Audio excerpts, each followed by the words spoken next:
Hi guys, welcome back to the channel. This is Gregory Martin, aka the super producer, and we are back with another review.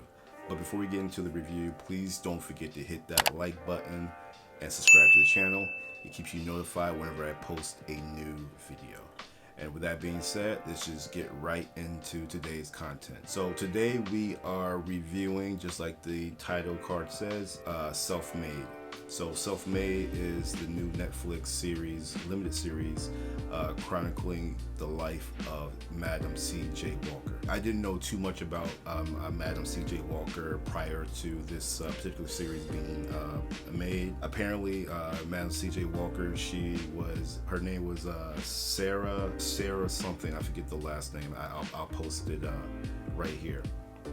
Basically, she was the first, or they claimed she is the first. I say claim because I don't know if it's true or not, but she's claimed to be the first African-American millionaire in the United States. That is an amazing accomplishment on its own, and also what makes it very interesting is that, you know, the time in which she made her money. This is like the 1920s, after slavery is abolished. You know, I think this is maybe 50 years after slavery is abolished. Blacks getting used to being free and things of this nature. The story just on its face is very uplifting. It's a testament to her will, her drive to succeed in this world, especially with the cards that she was dealt. Her being a woman, wanting to create her own business. You know, that must have been such a challenging endeavor. She was black. She had strikes against her. She was black.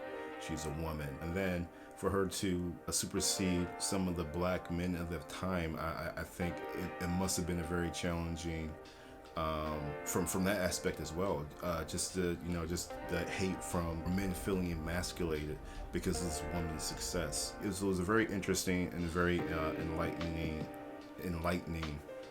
series. Madam C.J. Walker was played by Octavia Spencer, you know, Academy Award-winning actress. Even though she has an Oscar to her name, I still feel she is terribly underrated. I'm very happy that, you know, she's kind of, you know, people of her ilk, you know, the Viola Davises and her peers are getting the recognition that they are, you know, most definitely deserving of. What else about this film? One thing that I noticed about this film was actually executive produced by Maverick Carter and LeBron James. LeBron James, LeBron James, LeBron James, LeBron James, LeBron James. What that told me right there was that, you know, this is a very black film, even behind the screen, and I really enjoy these stories being told. I didn't know about this story. I'm not sure who else knew about this particular story. You know, I think if you're probably in the beauty space, I had no idea how deep the ties that she has, you know, from where she started. So I think that the series did a great job of touching on her struggle, where she came from, you know, how this endeavor, and I think everybody's endeavor into business, I think it starts with a very personal story for us all. I'm not sure how true it is, but for her to, you know, have like bad hair, or, you know, this endure the stress of having bad hair, and then gaining some confidence creating this product, and even using this product for it to gain this confidence, and then be able to share this product and share this confidence with other, you know, black women at the time who, you know, were dealing with, you know, maybe similar issues. I think was was a very cool thing. Like I said, I don't know how true it is. I'm not sure if it's a bit of a Hollywood, you know, kind of taking liberties, creative liberties, but I like that parallel. From a production standpoint, though, I do feel that the production of this film was lacking in some areas. Most importantly, the story of Madam C.J. Walker. I feel that, you know, this series was only 4 episodes, 45 to 50-minute episodes, and I just don't think it was enough time to really touch on maybe the nuances of Madam C.J. Walker, of who she was, you know, what she endured. I think everything that was touched on was very superficial, on the surface. I felt there was definitely places and spots in the series for them to really let us get to know that struggle. Like there was, I see what the producers and the director try to do, and I don't know what the financial situation was or how much Netflix paid them to produce the series. I think that may have played a part into why it felt kind of rushed to me. For instance, there were scenes where she was dealing with she was looking for investors or some of her Caucasian counterparts where she wanted to get her product into the stores, and it was just like a very quick I have this she has this conversation and we've heard about you. It's a done deal. Let's do business. And I don't think it was that easy. I just felt like they could have did more to expound upon about the people that she may have tried to connect with. I think they did a better job of showing maybe the distrust within the black community, especially the black leaders of that time. This woman trying to start this business like I said earlier, in the man's world. I think they did a really good job of showing that dynamic between her and the black business owners, but it didn't really do. It just really kind of just glossed over the pitfall she may have had trying to get into the white businesses. And also what I really liked about this documentary, it touched on a wide-ranging of topics.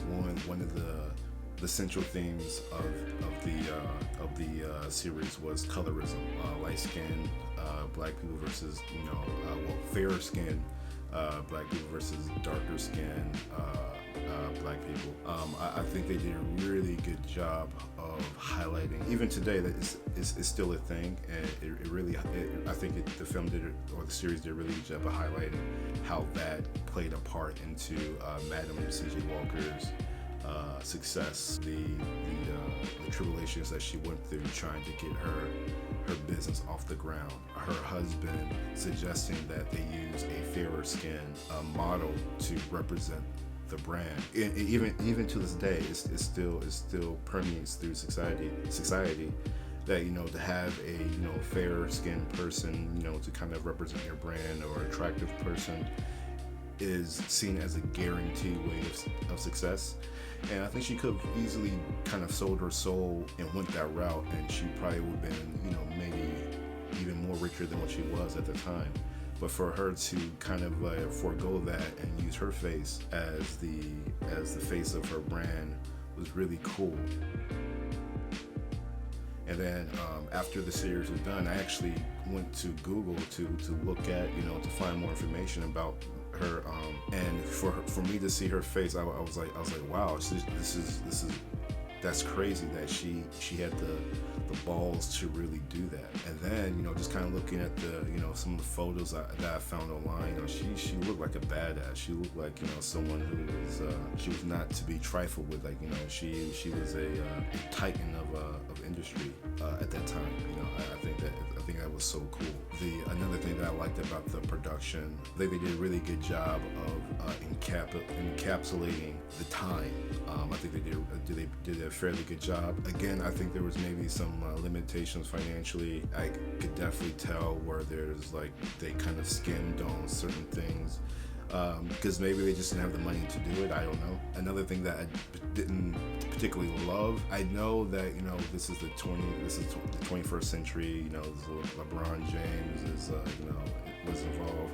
LeBron James. And they probably wanted to make the production very they wanted to blend old with new, but I don't really think it served a real purpose for them doing that. There was like an internal fight that Madam C.J. Walker had that they were trying to display, where she was fighting against the light skin, her lighter fairer skinned competitor. They had them in a boxing ring. You know, I felt that it was I felt very disconnected to me. And then there was different scenes where she was kind of imagining, you know, these dancers who were kind of advertising her product. Obviously, these were like dreams or projections in the character's head. But it really took me out of the movie. The kind of the blend. I just think they could have did it a different way. I just think it could have been blended a lot better, and that was another one of my critiques. Yeah, but other than that, I think it was solid. I've seen some of the reviews have been kind of mixed on this, and I could definitely see why. I think this is something that, you know, if this is LeBron James, I think he's done a TV series or a game show, but this is his first foray into, you know, Netflix. I think this was maybe a C. I think with the resources that they have, and especially using a Netflix, I think the series should have been a lot better, and especially, you know, being a black filmmaker, there's not a lot of us. I think for me, my bar is higher than, you know, what I would expect from someone else. So hopefully this is a springboard where the content that, you know, LeBron James and Maverick are making gets better. It was a solid series. I think if you guys are, you know, if you're interested in the story about, you know, especially telling of a self-made black woman, or just anybody, not even take out the fact that she's black, just the tenacity that she went about it, I think it translates, you know, all through different races.